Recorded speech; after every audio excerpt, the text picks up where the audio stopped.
Hi, and welcome to another episode of Pop Culture Geekery. Today we're going to be going over Spider-Man Far From Home, but I don't think I'll be able to hold this pose very long, so enjoy the rest of the review.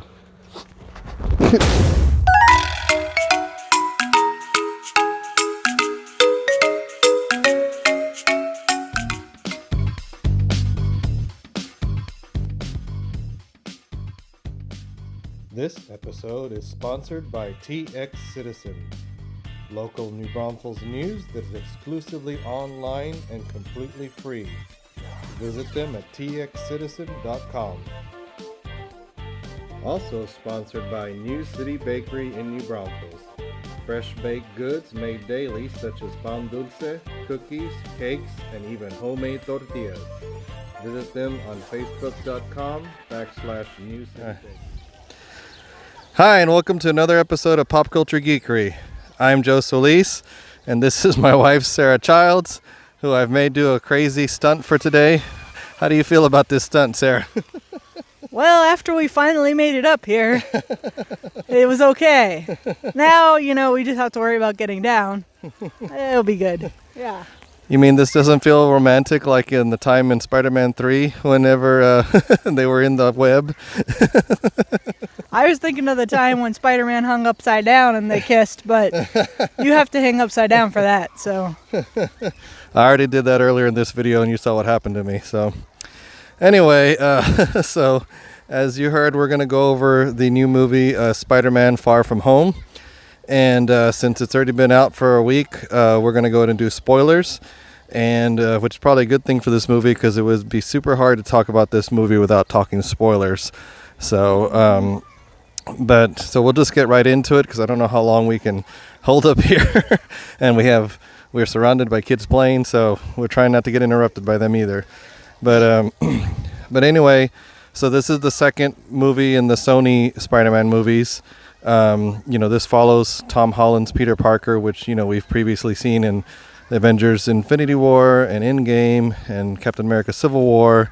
So, we've been exposed to this Spider-Man 5 times already. So I think, we've gotten a good handle on his character and everything that's going on with that. So Sony's movies like Homecoming, which is the last one, seems to focus on them still being in high school and still dealing with the superhero thing. The last movie was more about, Iron Man being the mentor and, him trying to learn from Iron Man. And this one, more spoilers obviously, but, Iron Man's dead. So he doesn't have that now. So what did you think about that aspect of him having to continue on without Iron Man? I enjoyed the beginning with the memoir video because that was quite inspiring. Oh yeah, cued to Whitney Houston's "I Will Always Love You." Yeah, that was pretty entertaining. But yeah, with this one, we get a new villain, Mysterio, which is one of those cartoony villains that I never thought we'd ever see in a Spider-Man movie, or if we did, he'd probably be really, updated and dark and gritty. But thankfully, they actually kept his classic look, which was the fishbowl head look. So not knowing anything about that character, which I'm sure you didn't, what did you think of Jake Gyllenhaal's portrayal of him? Well, I really enjoyed it. I really don't know if the classic character was kind of modeled, kind of non-existent to a certain extent. It wasn't even really a superhero. It was like a guy with technology pretending to be a superhero.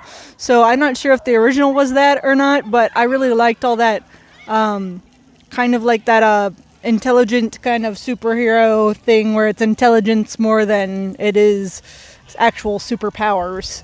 So I thought that was interesting. I liked that. Well, yeah, the thing is, Mysterio is in the comics is an illusionist, so they did change that. They connected him more to Tony Stark in this one and showed that he was a disgruntled ex-employee, much like the Vulture was in Spider-Man Homecoming. So apparently Tony Stark upset a lot of people when he was still alive. So yeah, with that aspect, when the trailers came out and Mysterio was claiming to be from an alternate Earth, I know a lot of people started doing the hashtag, Mysterio is lying, because most comic fans knew that he was a villain, that he was lying. So not knowing anything about him, did you get any sense that he was a villain before it was revealed? No, I thought it was a good guy. In the trailer, I thought it was a good guy too, because I didn't know. I'd seen the character mocked before, like in other TV shows, but it was never mocked as like being a bad guy that I knew of. So I was just like, oh yeah, it's totally like, that's cool. They're bringing somebody else from a different dimension or something. Interesting, And then, so the whole thing completely surprised me because I had no background knowledge.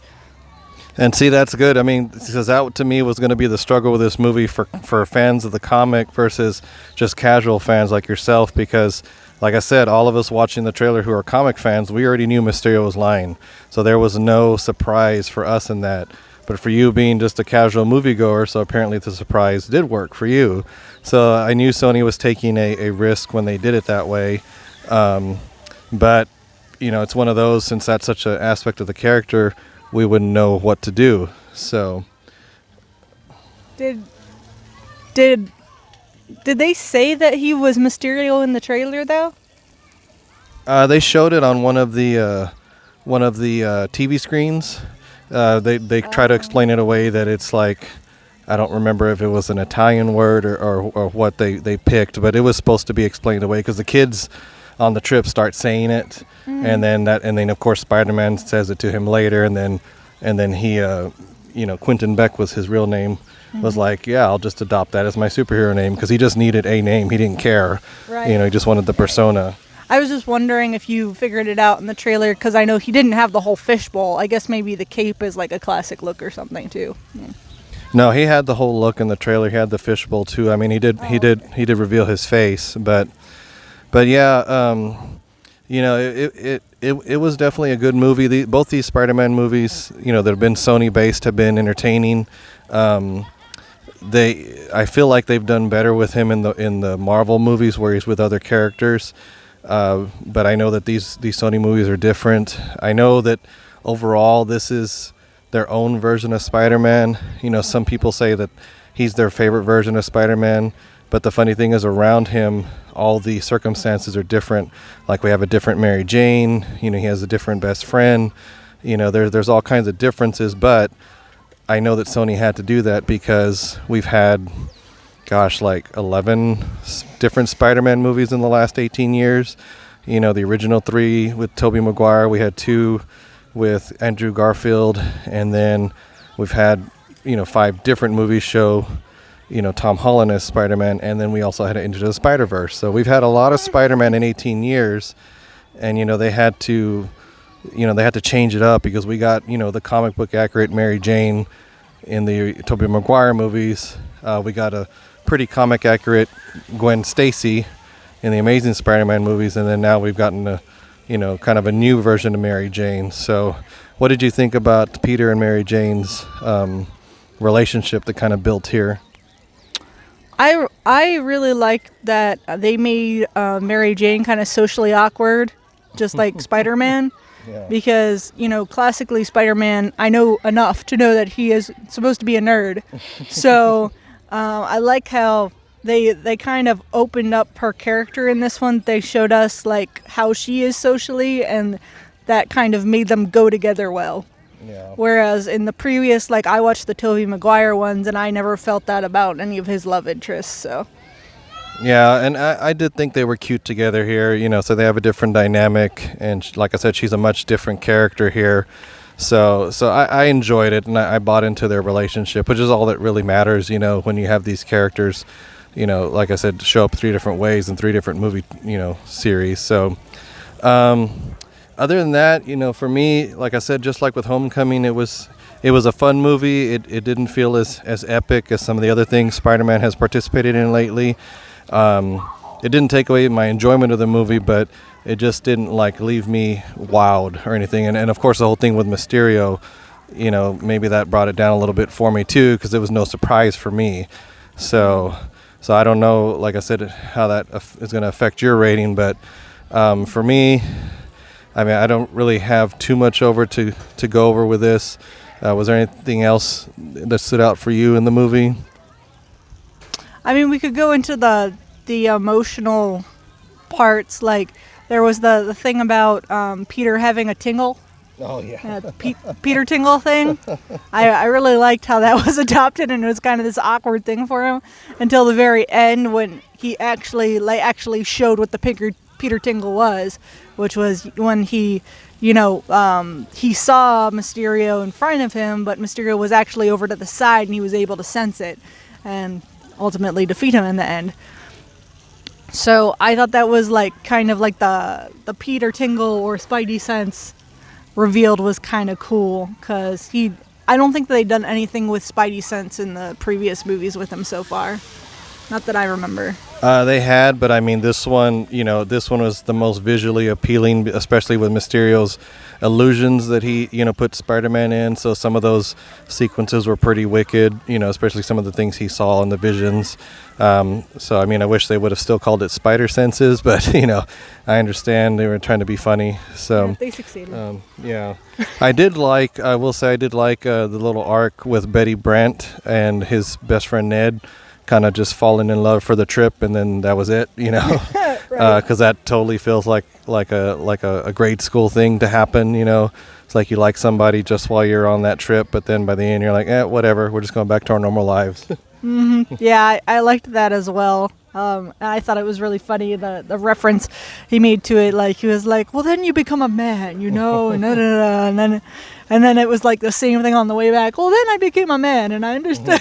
Yeah. Like, oh well, it's different portrayals of men right here. Okay, Yeah. but you're both. That's fine.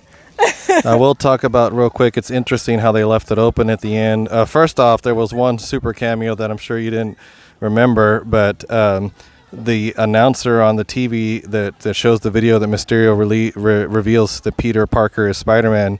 That's J.K. Simmons playing J. Jonah Jameson, who is the famous, editor of the Daily Bugle in the old Sam Raimi movies. Oh, yes, yeah. I remembered him. Him when I saw it. Yeah. So that was pretty perfect that they picked him to do it, because he's kind of like the way that James Earl Jones is playing Mufasa again in the new Lion King.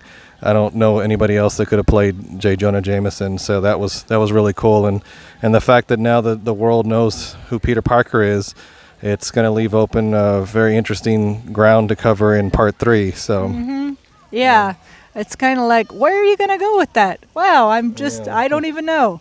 Can't even make a guess on this one.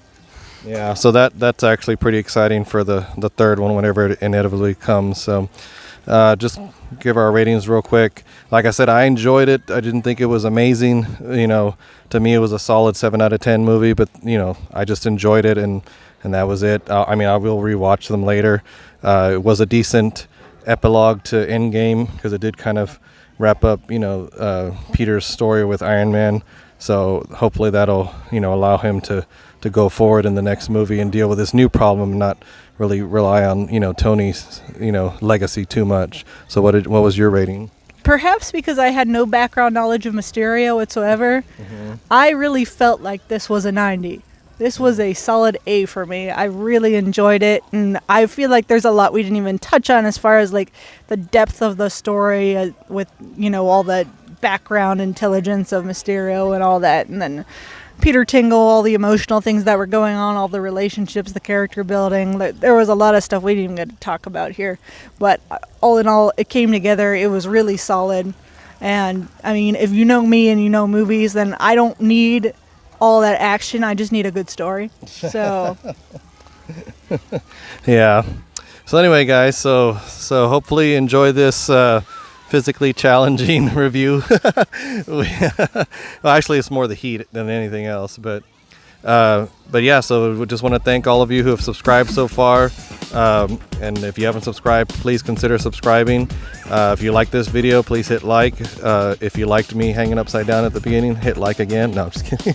But tell us the next trick you want Joe to do in the next video. Yeah, I know I don't want this to turn into a Joe's stunts channel. So, but it could just be Joe's intro stunts. Yeah. We try to live, even though others want Joe to have challenges. Yeah. But anyway, guys, just thanks for watching, and we will catch you next time.